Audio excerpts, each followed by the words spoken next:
இன்றைக்கி நம்ம எங்கே போயிட்டுருக்கோன்னு பார்த்தீங்கன்னா, டெல்லி கேண்ட் பக்கத்தில் இருக்கக்கூடிய ஒரு ஏரியா, அதாவது சாகர்பூர் சப்ஜி மண்டி. அதுதான் நம்ம கிராஸ் பண்ணி போய்கிட்டு இருக்கிறோம். எங்கே போகிறோம் அப்படின்னு பார்த்தீங்கன்னா, விண்டருக்கான ட்ரெஸ் எல்லாம் ஷாப் பண்ண போகிறோம். அது என்ன விண்டர் ட்ரெஸ் அப்படின்னு தானே வீடியோக்குள்ளே வந்து பாருங்கள், நான் சொல்கிறேன். இங்கே வந்து இப்போ நவம்பர், டிசம்பர், ஜனவரி, பிப்ரவரி இது வரைக்கும் பார்த்திங்கன்னா நமக்கு குளிர்காலங்க. ரொம்பவே அதிகமாக குளிர் இருக்கும். நம்ம ஊரில் மார்கழி மாதம் எப்படி குளிர் இருக்குமோ அதை தாண்டி பல மடங்கு குளிர் இருக்குங்க.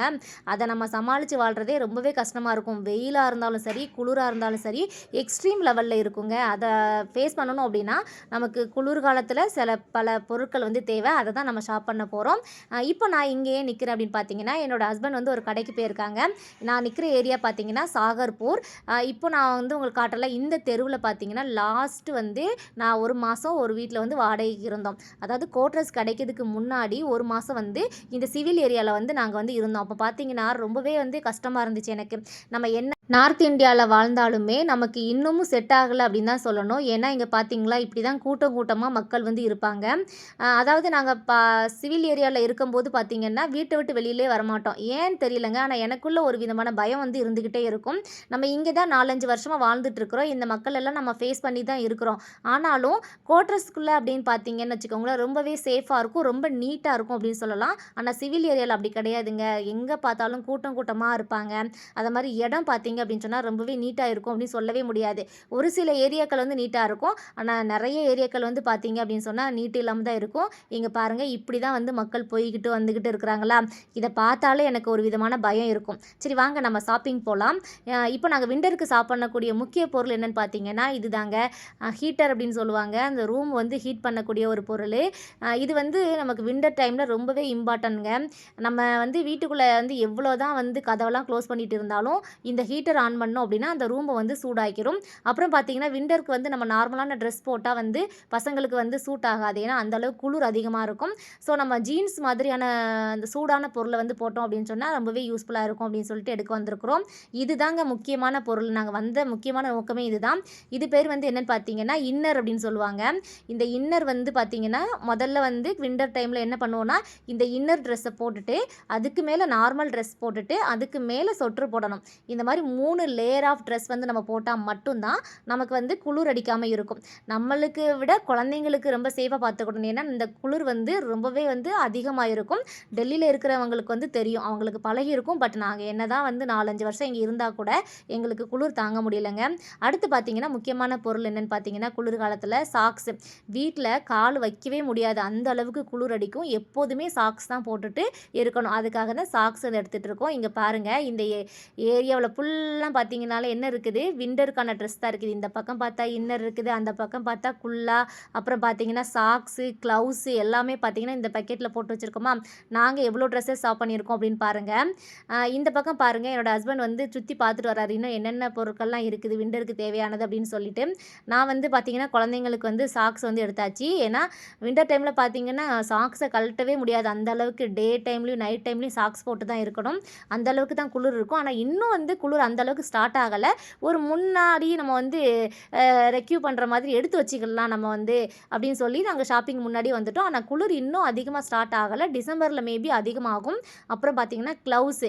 இந்த க்ளவுஸ் இல்லாமல் வந்து வெளியில் போகவே முடியாது, அந்த மாதிரி தான் இருக்கும். ஸோ பசங்களுக்கு வந்து ஒரு பேர் ஆஃப் க்ளவுஸ் வந்து எடுத்தாச்சு. நம்ம ஷாப்பிங் பார்த்திங்கன்னா விண்டருக்கானது மட்டும்தாங்க. அதனால் விண்டர் ட்ரெஸ்ஸை தான் ரொம்ப கான்சன்ட்ரேட் பண்ணி எடுத்துகிட்டு இருக்கிறேன். சுற்றி பார்த்தாலே தெரியும், நம்ம முன்னாடி வரும்போது பார்த்திங்கன்னா சம்மருக்கான ட்ரெஸ் அதிகமாக இருந்திருக்கும். ஆனால் இப்போ வந்து பார்த்திங்கன்னா விண்டருக்கான ட்ரெஸ் தான் எல்லாமே இருக்குது. நான் இங்கே தான் பசங்களுக்கான ஸ்வெட்டர், பேண்ட்டு, இன்னர் எல்லாமே எடுத்தேன். இது வந்து பசங்களுக்கான ஒரு செக்ஷன். ரொம்பவே சூப்பராக இருக்குல்ல. இது பார்த்திங்கன்னா குல்லா. இந்த குல்லா பார்த்திங்கன்னா குழந்தைங்களுக்கு வந்து ரொம்பவே தேவை. அதுவும் ரொம்ப ரொம்ப அழகழகாக இருந்துச்சு. இப்போ பார்க்குறதுக்கே ரொம்ப ஸ்பாஞ்சியாக இருந்துச்சு. ஓகே, அது நம்ம பார்த்துட்டு நம்ம வீட்டில் ஆல்ரெடி இருக்குது அப்படின்னு சொல்லி எடுக்கலை. இது பார்த்திங்கன்னா பெண் குழந்தைகளுக்கானது. பெண் குழந்தைங்களுக்கு பார்த்திங்கன்னா எல்லாமே வெல்வெட்டு ட்ரெஸ்ஸில் இருந்துச்சு. எல்லாமே இன்னராகவும் இருந்துச்சு. நான் உங்கள் கூட காட்டுறேன் பாருங்கள். அதாவது நான் இப்போ உங்கள் கூட ஒரு விஷயம் ஷேர் பண்ண போகிறேங்க. அதாவது நான் டெல்லி வந்து ஒரு 2 இயர்ஸ் ஆக போகுது. ஆனால் எனக்கு டெல்லியில் உள்ள சிவில் ஏரியாஸ் வந்து பழகிருச்சா அப்படின்னு கேட்டிங்கன்னா இன்னும் பழகலை. நமக்கு குவார்ட்டர்ஸில் ஒரு சேஃப் ஸோனில் வாழ்ந்துட்டு டெல்லியில் நார்மலான மக்கள் இருக்க இடத்துக்கு போனோம் அப்படின்னு சொன்னால் அந்த ஒரு விதமான தயக்கமும் ஒரு விதமான பதட்டமும் தான் இருக்குதுங்க. நார்மல் வாழ்க்கை வந்து நமக்கு எப்போ பழகும் அப்படின்னு தெரியவே இல்லை. ஒரு மாதம் நாங்கள் வந்து சிவில் ஏரியாவில் இருந்தோம்னு சொன்னேன்ல, அந்த ஒரு மாதம் நான் வீட்டை விட்டு வெளியிலே போக மாட்டேன். என்னோட ஹஸ்பண்ட் வந்து டியூட்டி முடிஞ்சு வந்து தான் எங்களை பார்க்கு கூட்டு போவாங்க. இல்லை அப்படின்னு சொன்னால் நாங்கள் வீட்டிலே தான் இருப்போம். அந்த மாதிரி தான் எங்கள் வாழ்க்கை வந்து போயிட்டு இருந்துச்சுங்க. நான் ஏன் நார்த் இந்தியா பீப்புளை பார்த்தா எனக்கு பயமாக இருக்குது, அன்கம்ஃபர்டபுளாக ஃபீல் ஆகுது அப்படின்னு சொல்லியிருப்பேன். நிறைய பேர் யோசிச்சிருப்பீங்க, இதில் என்ன அன்கம்ஃபர்டபுள் அப்படின்னு சொல்லி. நான் உங்க கூட ஒரு இன்சிடெண்ட்டை ஷேர் பண்ணிக்கிறேங்க. நார்த் இந்தியாவை பொறுத்த வரைக்கும் ஒரு 2 இன்சிடெண்ட்டை நான் உங்க கூட ஷேர் பண்ணுறேன். என்னென்னு பார்த்தீங்கன்னா, நம்ம வந்து ஒரு ட்ரெயினில் போகிறோம், இல்லை வந்து ஏதோ ஒரு இடத்துக்கு நம்ம ட்ராவல் பண்ணி ஒரு ஆட்டோவோ இல்லை ஒரு ரிக்ஷாவோ எதுலேயும் நம்ம போகிறோம் அப்படின்னு நினச்சிக்கோங்களேன். நம்ம தமிழ்நாட்டை பொறுத்த வரைக்கும் எப்படி நினைப்பாங்க அப்படின்னா, ஒரு லேடிஸ் உட்கார்ந்துருந்தாங்க அப்படின்னு சொன்னால் கண்டிப்பாக ஜென்ஸ் வந்து பக்கத்தில் உட்கார மாட்டாங்க. ஓகேவா? ஆனால் இங்கே அப்படி கிடையாதுங்க. ஒரு லேடீஸாக இருந்தாலும் சரி, ஒரு ஸ்கூல் பொண்ணாக இருந்தாலும் சரி, ஒரு காலேஜ் பொண்ணு யாராக இருந்தாலும் சரிங்க, அவங்களுக்கு வந்து பிளேஸ் இருந்தால் போதும். கொஞ்சோண்டு இடம் இருந்தால் கூட பரவாயில்ல, கம்ஃபர்டபுளாக அவங்க போய் உட்காந்துக்கிடுவாங்க ஜென்ஸு. அது பார்க்குறதுக்கு எனக்கு ரொம்பவே வித்தியாசமாக இருந்துச்சு. நம்ம கல்ச்சரில் இந்த மாதிரி நம்ம தமிழ்நாட்டில் இப்படி பண்ணவே மாட்டாங்களே, ஆனால் இங்கே எல்லோரும் கேஷுவலாக இருக்கிறாங்க அப்படின்னு சொல்லி நம்மளுக்கு அது வந்து அன்கம்ஃபர்டபுளாக ஃபீல் ஆகும். ஸோ எனக்கு அந்த விஷயங்களை பார்த்தா எனக்கு பிடிக்கவே பிடிக்காதுங்க. அடுத்து பார்த்தீங்க அப்படின்னு சொன்னால், நம்ம ஊரை பொறுத்த வரைக்கும் பார்த்தீங்கன்னா, நல்ல நீட்டாக இருக்கக்கூடிய பிளேஸை வந்து அழுக்காக்க மாட்டாங்க. அதாவது இங்கே பார்த்தீங்கன்னா, ஒரு எக்ஸாம்பிளுக்கு நம்ம வந்து ட்ராவல் பண்ண போகிறோம், நம்ம ரயில்வே ஸ்டேஷன் போகிறோம் அப்படின்னா, அங்கே லிஃப்ட்டில் ஏறணும் அப்படின்னு வச்சுக்கோங்களேன். அந்த லிஃப்ட் ரொம்பவே நீட்டாக இருக்கும். ஆனால் அதை சுற்றி வந்து பார்த்தீங்கன்னா, இவங்க வந்து பான் பிராக்கு போட்டுட்டு அங்கே இங்கே துப்பி துப்பி துப்பி வச்சுருப்பாங்கங்க. இதை பார்த்தாலே ரொம்ப கேவலமாக இருக்கும். அதாவது ஒரு ஒரு டிசிப்ளினு, ஒரு சுத்தம் அப்படிங்கிறது வந்து இங்கே இருக்கவே இருக்காதுங்க. அதுவும் ஒரு பப்ளிக் பிளேஸ்க்கு போயிட்டோம் அப்படின்னு சொன்னால், அந்த ஒரு விஷயத்தை பார்த்தீங்கன்னா ரொம்ப மோசமாக இருக்கும். ஆனால் நம்ம ஊரை பொறுத்த வரைக்கும் அந்த விஷயம் வந்து இருக்காதுங்க. அது ஒரு அன்கம்ஃபர்டபுளாக ஃபீல் ஆகும். நமக்கு வந்து ஒரு இடத்துக்கு நம்ம போகிறோம் அப்படின்னு சொன்னால், அந்த இடத்துல இருக்கக்கூடிய நீட்டும் அங்கே இருக்கக்கூடிய மக்கள் கொஞ்சம் நல்லா இருந்தால் மட்டும்தான் நமக்கு வந்து கம்ஃபர்டபுள் ஆகும்.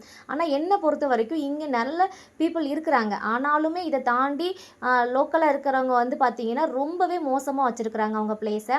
அது எனக்கு வந்து அன்கம்ஃபர்டபுளாக இருக்கும். இதை தாண்டி நிறைய விஷயங்கள் இருக்குது. உங்களுக்கு இங்கே இருக்கக்கூடிய நம்ம தமிழ்நாடு அண்டு நார்த் இந்தியா இது 2யும் கம்பேர் பண்ணும்போது எந்த விஷயத்தில் நம்ம தமிழ்நாடு பெஸ்ட்டாக இருக்குது, எந்த விஷயத்தில் வந்து நார்த் இந்தியா ஒஸ்ட்டாக இருக்குது அப்படின்னு சொல்லி மறக்காமல் சொல்லுங்கள். நான் பெஸ்ட்டு ஒஸ்ட் அப்படிங்கிறதுக்காக நான் சொல்ல வரல. எனக்கு பார்த்தீங்க அப்படின்னு சொன்னால் தமிழ்நாடு எவ்வளோ பெஸ்ட்டாக இருக்கும் அப்படின்னு தான் சொல்லுவேன். ஷாப்பிங் வந்த இடத்துல பார்த்தீங்கன்னா, நம்ம வாங்க வந்தது விண்டர் ட்ரெஸ் தான். ஆனால் இருக்கக்கூடிய எல்லா இடத்தையும் சுற்றி பார்க்கலாம் அப்படிங்கிற பேரில் நான் என்னென்ன அட்டூழியம் பண்ணிகிட்டு இருக்கேன்னு பாருங்கள். இங்கே பாருங்கள், நம்ம புஷ்அப் எடுக்கிறதுக்காக தம்பிள்ஸ்லாம் இருந்துச்சுங்க. நல்லா வெயிட்டாக இருந்துச்சு. அதை தான் வந்து எக்ஸசைஸ் பண்ணி பார்க்குறேன். கண்டிப்பாக நம்மளும் வெயிட் லாஸ்ன்னு ஒன்று ஸ்டார்ட் பண்ணோம். அதை கண்டினியூ பண்ணவே முடியாமல் போயிடுச்சுங்க. அதனால் பாருங்கள், ஸ்கிப்பிங் வந்து வெயிட் லாஸ்க்கு ரொம்பவே யூஸாக இருக்கும். இது வாங்கி கொடுங்க, அப்புறம் அந்த தம்பிள்ஸ் வாங்கி கொடுங்க. இங்கே பாருங்கள், தம்பியோட பேட் இருக்குது பார்த்தீங்களா, இது அவன் ரொம்ப நாளாக கேட்டுட்ருக்கான். ஆனாலும் அவனுக்கு மரப்பேட் வாங்கி கொடுத்துருச்சோம். இருந்தாலும் நான் வந்து கம்ஃபர்டபுளாக இருக்கா அப்படின்னு சொல்லி இங்கே பாருங்கள், ஒரு இடத்துக்கு போயிட்டு எந்த மாதிரிலாம் விளையாண்டு பார்த்து வாங்குறோன்னு பார்த்தீங்களா. அப்புறம் பார்த்தீங்கன்னா, இது வந்து நடந்துக்கிட்டே போகக்கூடிய சைக்கிள். இது வந்து என்னோட சின்ன பையன் வந்து ரொம்ப நாளாக கேட்டுட்டு இருந்தான். அதான் நான் சொல்லிட்டு இருந்தேன், 1200 தான் இந்த சைக்கிள் வந்து நம்ம இந்த பிறந்தநாளுக்கு வந்து வாங்கி கொடுக்கணும் சர்ப்ரைஸாக அப்படின்னு சொல்லி. அதுவும் நான் வந்து பார்த்துட்டு இருக்கேன்னா, நம்ம வந்து போகிற விஷயம் ஒன்றா இருந்தாலும் நம்ம பார்க்கக்கூடிய விஷயம் பல விஷயமா இருக்கும். ஆனால் என் ஹஸ்பண்ட் வந்து திட்டிக்கிட்டே இருப்பார், நம்ம என்ன வாங்கணுமோ அதை மட்டும் வாங்கிட்டு போ அப்படின்னு சொல்லுவாங்க. இப்போ பார்த்தீங்கன்னா, இங்கே வந்து நிறைய பொருள் எடுத்துகிட்டு இருந்தேன்னா அவரே டென்ஷன் ஆகிட்டார். என்ன இது நம்ம வீட்டில் ஆல்ரெடி எல்லா பொருளும் இருக்குது, இப்போ ஏன் எடுத்துகிட்டு இருக்க அப்படின்னு சொன்னாங்க. ஆனால் இது ஆக்சுவலி நம்ம வீட்டில் நிறைய பொருள் இருக்குதான். இது வந்து பார்த்திங்கன்னா என்னோட டியூஷன் பசங்களுக்காக வாங்கிட்டு இருக்கிறேன். நான் வந்து போன ஹாஃப் இயர்லி எக்ஸாமுக்கு வந்து 90% மேலே ஸ்கூலில் மார்க் யார் வாங்கினாங்களோ அவங்களுக்கு வந்து ப்ரைஸ் கொடுக்குறதா நான் சொல்லியிருந்தேன், பசங்களை என்கரேஜ் பண்ணுறதுக்காக. அதனால் ஒரு 4 பசங்களுக்கு வந்து இந்த கிஃப்ட் வந்து சின்ன சின்ன ஸ்மால் கிஃப்டாக வாங்கி கொடுக்கலான்ட்டு முடிவு பண்ணியிருக்கிறேன். ஏன்னா நம்ம கொடுக்கக்கூடிய சின்ன சின்ன கிஃப்ட்டு கூட அவங்கள வந்து மோட்டிவேட் பண்ணும் அப்படிங்கிறது என்னோட விஷயம். அதனால் வந்து பார்த்திங்கன்னா குழந்தைங்களும் ரொம்ப ஆர்வமாக படித்தாங்க, நல்லா மார்க் எடுத்திருந்தாங்க. ஸோ அவங்களுக்காக கிஃப்ட் வந்து வாங்கிட்டு இருந்தேன். அது வந்து கண்டிப்பாக ஒரு ஹெல்த்தியான விஷயமாக தான் இருக்கும் அப்படின்னு நம்புகிறேன். இப்போ நம்மளோட பசங்களுக்குமே நம்ம வந்து நீ இதுக்கு மேலே மார்க் எடுத்து அப்படின்னு சொன்னால் உனக்கு பிடிச்சதை நான் வாங்கி தரேன் அப்படின்னு சொன்னால் அவங்க ஒரு என்கேஜ்மெண்ட்டாக ஒரு அதுக்கான கான்சன்ட்ரேட் பண்ணுவாங்கல்ல, அதுக்காக தான் வந்து இந்த முயற்சி. இந்த முயற்சி நல்லா இருக்குமா அப்படின்னு சொல்லி நீங்களும் கமெண்ட் பண்ணுங்கள். இல்லை நீங்கள் இந்த மாதிரி உங்கள் பசங்கக்கிட்ட ஏதாவது வந்து நீ இந்த மாதிரி பண்ணுனா உங்களுக்கு வந்து இந்த மாதிரி கிஃப்ட் கொடுப்போம் அப்படின்னு சொல்லி நீங்களும் சொல்வீங்களா அப்படின்னு சொல்லி கமெண்ட் பண்ணுங்கள். நம்ம டியூஷன் பசங்களுக்காக நிறைய விஷயங்கள் வந்து வாங்கியிருந்தோம். அப்புறம் பார்த்தீங்கன்னா, கீழே நம்ம விண்டர் ட்ரெஸ் தான் பார்க்க வந்தாலும் ஒரு சுற்று வந்து நம்மளோட ட்ரெஸ்ஸையும் பார்த்துறணும்ல. இங்கே பாருங்கள், இந்த ட்ரெஸ் எனக்கு ரொம்ப பிடிச்சிருந்தது. ரேட்டுமே ஓகே, கம்ஃபர்டபுளாக இருந்துச்சு. ஆனால் இவர் சொல்லிட்டாரு, ஆல்ரெடி தீபாவளி ஷாப்பிங்கே எக்கச்சக்கம் பண்ணியாச்சு, நம்ம இது வந்து பார்க்குறதோட வச்சுக்கோ, எடுத்த அப்படின்னு சொன்னா நம்மளுக்கு பட்ஜெட் வந்து துண்டு விழுந்துரும் அப்படின்னு சொன்னதுனால, ஓகே அப்படின்னு சொல்லி நம்ம வந்து வச்சுட்டு கிளம்பியாச்சு. அதான் சொல்லிட்டு இருக்கிறாரு, "பட்ஜெட்ல ஆல்ரெடி துண்டு விழுந்துருச்சு. நீ வந்து இன்னும் வந்து ட்ரெஸ் எடுக்க ஆசைப்படக்கூடாது" அப்படின்னு சொல்லிட்டு இருந்தாரு. ஓகே நான் எடுக்கலப்பா அப்படின்னு சொல்லிட்டு சுத்தி சுத்தி பார்த்துட்டு வந்தேன். ஆனா நம்ம ட்ரெஸ் எடுக்க வரும்போதெல்லாம் பார்த்தீங்கன்னு வச்சுக்கோங்களேன், ரொம்பவே கம்மியான கலெக்ஷன் இருந்துச்சு. இப்போ பார்த்தீங்கன்னா புது புது கலெக்ஷன், அதுவும் நம்மளோட என்ன சொல்றது, நம்மளோட டேஸ்ட்லயே இருந்துச்சு அப்படின்னு தான் சொல்லணும். அந்த அளவுக்கு கலெக்ஷன் இருந்துச்சு. கண்டிப்பா வந்து நான் இதில எந்த ட்ரெஸ்ஸா எடுத்திருப்பேன்னு பார்த்தீங்கன்னா, கண்டிப்பா இல்லங்க. நான் எந்த ட்ரெஸ்ஸுமே எடுக்கல. ஏன்னா என்னோட வீட்டுக்காரர் டென்ஷன் ஆயிருவாரு. நான் இவ்ளோ சுத்தி பார்த்துட்டு இருக்கிறேன். அவரு பில் போட போயிட்டாரு. ஆனாலும் பார்த்தீங்கன்னு வச்சுக்கோங்களேன், இருக்க ட்ரெஸ் எல்லாம் வந்து நான் போய் பார்த்துட்டு இருந்தேன். இது என்ன ரேட்டு? இது எவ்வளவு? அப்படின்னு சொல்லி. என்னதான் எவ்வளோ ட்ரெஸ் இருந்தாலும் லேடீஸ்க்கு பார்த்தீங்கன்னா ஆசை விடாது. இங்க பாருங்களேன், இந்த பழக்கம் யாருக்கெல்லாம் இருக்கு அப்படின்னு சொல்லுங்க. நம்ம ஒரு இடத்துக்கோ, இல்ல ஒரு மாலுக்கோ போறோம் அப்படின்னு சொன்னா, ஒரு பெரிய கண்ணாடி பார்த்தோம் அப்படின்னா, நம்மளே நம்ம வந்து பார்த்துப்போம். அது வந்து ஆக்சுவலி உண்மையா? இல்ல நான் தான் அப்படி பண்றேனா? அப்படின்னு சொல்லி மறக்காம கமெண்ட் பண்ணுங்க. இவ்வளோதாங்க நாங்க விண்டருக்கான ட்ரெஸ் எல்லாம் ஷாப் பண்ணிட்டோம். குழந்தைங்களுக்கான ஷாப்பிங் தான். பில்லு வந்து நல்லாவே நீளமா இருக்குன்னு பார்க்குறீங்களா? ஆனா ரேட் அந்த அளவுக்கு இல்லங்க. ரொம்பவே அஃபோர்டபுளான, கம்ஃபர்டபுளான பிரேஸ் தான். பசங்களுக்கு ஜீன்ஸு, அப்புறம் இன்னரு அததான் அவங்க வந்து செக் பண்ணிட்டு இருக்கிறாங்க. செக் பண்ணிட்டு அதுக்கப்புறம் நம்ம பில்ல வந்து பார்த்துட்டு நமக்கு வந்து குடுத்துருவாங்க. இதுதான் வந்து நாங்க விண்டருக்கான ஷாப்பிங் நேத்து வந்திருந்தோம். ரொம்பவே வந்து எங்களுக்கு சாட்டிஸ்ஃபைடா இருந்துச்சு. ஓகேங்க. நம்ம இந்த மாதிரி வந்து வீடியோ உங்களுக்கு பிடிச்சிருக்குதா? டெல்லியில வேற எந்தெந்த பிளேஸ்லாம் நீங்க பார்க்கணும்னு ஆசைப்படுறீங்க? இல்ல டெல்லியில ஷாப்பிங் பண்ணக்கூடிய ஒரு ரொம்ப அஃபோர்டபுளான பிளேஸ் இருக்கக்கூடிய ஒரு ரேட் இருக்கக்கூடிய ஒரு இடத்த வந்து கமெண்ட்ல சொல்லுங்க. கண்டிப்பா நாங்களும் விசிட் பண்ணி பார்க்குறோம். அப்புறம் பார்த்தீங்கன்னா, எனக்கு ஒரே ஒரு விஷயம் மட்டும் புரியலங்க. நம்ம என்னதான் டெல்லியில ஷாப் பண்ணாலும், எவ்வளோ பெரிய கடையில பண்ணாலும், அதில 2 விஷயம் இருக்கு. நம்ம இந்த மாரி பெரிய கடையில ஷாப்பிங் பண்ணோம் அப்படின்னு சொன்னா, நமக்கு வந்து அந்த கேரி பேக் இருக்குல்ல, அது குடுக்க மாட்டாங்க. நம்ம கொண்டு வர பேக்ல தான் வாங்கணும். இல்லன்னா கேரி பேக் வந்து பைசா குடுத்து தான் வாங்கணும். ஆனா நாங்க வந்து என்ன பண்ணுவோம், கேரி பேக் ஏன் பைசா குடுத்து வாங்குது அப்படின்னு சொல்லிட்டு, இந்த மாரி பேக் எடுத்துட்டு போயிட்டு அதில ஸ்டோர் பண்ணிட்டு வந்துருவோம்.